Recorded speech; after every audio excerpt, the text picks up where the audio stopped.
Hello everyone, welcome back to my channel. চলে আসলাম একটা নতুন মজাদার রেসিপি ভিডিও নিয়ে। সন্ধেবেলা এইরকম বাড়িতে থাকা কিছু সামান্য জিনিস দিয়ে বানিয়ে নিতে পারবে এই মজাদার মোগলাই পরোটাটি, যেমন খেতে সুস্বাদু তেমন হেলদি খাবার।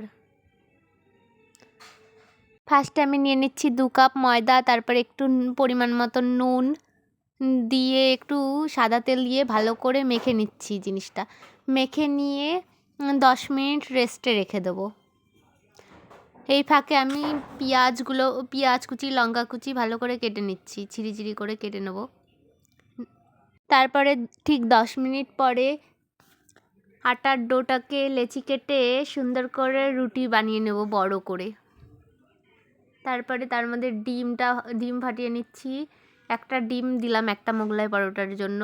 ডিম দিয়ে ডিমটা ভালো করে মাখিয়ে পেঁয়াজ কুচি, লঙ্কা কুচি দিয়ে মোগলাই পরোটার শেপ দিয়ে দিলাম সুন্দর করে। তারপরে এখন এই যে হয়ে গেছে আমাদের মোগলাই পরোটার শেপ দেওয়া। এখন হলো এটা তেলে ভেজে নেব। খুবই সামান্য তেলে ভাজতে হবে, মিডিয়াম টু লোতে রেখে লালচে করে ভেজে নিচ্ছি। এই তো আমাদের ভাজা কমপ্লিট হয়ে যাচ্ছে। দেখো, খুবই অল্প তেলে খুব টেস্টি একটা হলো মোগলাই পরোটা বানিয়ে নিলাম। খেতে তো আমার